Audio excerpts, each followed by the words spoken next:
नमस्कार साथियों, आपका सक्सेसफुल पॉइंट में अभिनंदन है। मैं आज आप लोगों के लिए लाया हूं 80 शब्द प्रति मिनट की गति से डिक्टेशन। दोस्तों, यह ओपी शुक्ला बुक की होगी डिक्टेशन और इसमें जो शब्द होंगे दोस्तों वो 400 वर्ड होंगे और डिक्टेशन का जो समय होगा वो 5 मिनट का होगा दोस्तों। तो आप हमारे साथ अंत तक बने रहें और अगर आप हमारे चैनल पर नए हैं तो चैनल को सब्सक्राइब करना ना भूलें और बेल आइकन को दबाना भी ना भूलें दोस्तों। तो चलिए दोस्तों, डिक्टेशन स्टार्ट होने में 10 सेकंड का समय है, तो आप तैयार हो जाइए।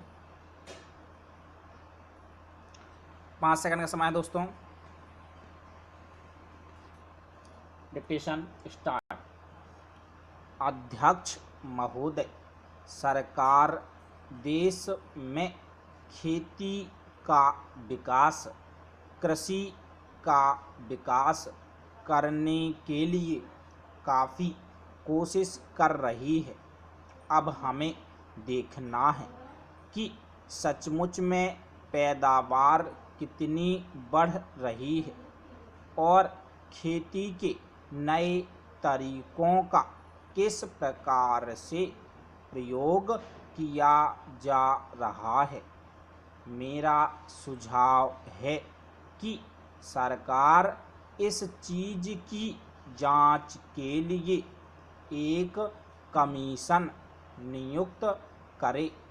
वह कमीशन किसानों की हालत को देखे और यह भी देखे कि खेती पर कितना खर्च होता है और खर्च को निकालकर किसानों की बचत क्या है।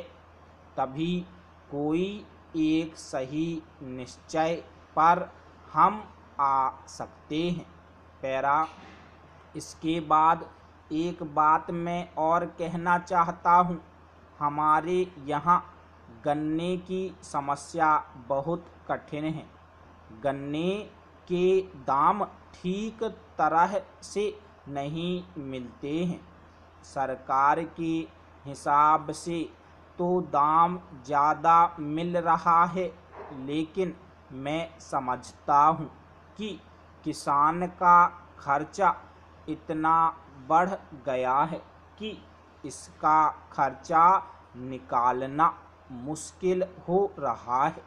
यही नहीं, गन्ने के दाम भी जितना होना चाहिए वह नहीं मिल रहा है। इसलिए इसके ऊपर फिर विचार करना पड़ेगा, क्योंकि किसान की हालत अच्छी नहीं है। हमारे यहाँ पिछली बार गन्ने का दाम अच्छा मिला तो लोगों ने काफ़ी गन्ने की खेती की, लेकिन इस साल आज अप्रैल का महीना चल रहा है और मेरे क्षेत्र का केवल 20% गन्ना अभी तक मिल में भेजा जा सका है। हम कहते थे कि गन्ने की पैदावार काफ़ी है, मिल वाले कहते हैं कि काफ़ी नहीं है। मैं नहीं समझ सकता हूँ कि यह बात कहाँ तक ठीक है। पैरा। एक बात मैं और कहना चाहता हूँ। सरकारी खेती के ऊपर से जनता का विश्वास कम होता जा रहा है। सरकारी खेती से कोई लाभ नहीं दिखाई पड़ता है। किसान समझता है कि सरकार यह खेती केवल अफसरों के भाई और दोस्तों को नौकरी देने के लिए चला रही है। यह सचमुच में ठीक मालूम पड़ता है। सरकारी खेती में किस प्रकार से काम हो रहा है उसका मैं एक उदाहरण दे रहा हूँ। हमारे ज़िले में एक बड़ा फार्म चल रहा है, उसमें सरकार की काफ़ी पूंजी लगी है। मैं देखता हूँ कि उसमें कभी भी इतनी पैदावार नहीं हुई कि उससे वहाँ के कर्मचारियों के वेतन का खर्च भी निकल सके। श्रीमान, ऐसी खेती से क्या लाभ?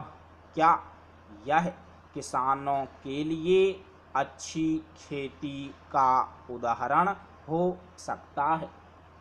तो दोस्तों, हमारी डिक्टेशन कंप्लीट हो चुकी है।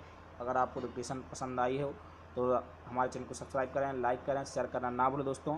तो चलिए दोस्तों, दूसरी डिक्टेशन के साथ जल्दी मुलाकात होगी दोस्तों। नमस्कार।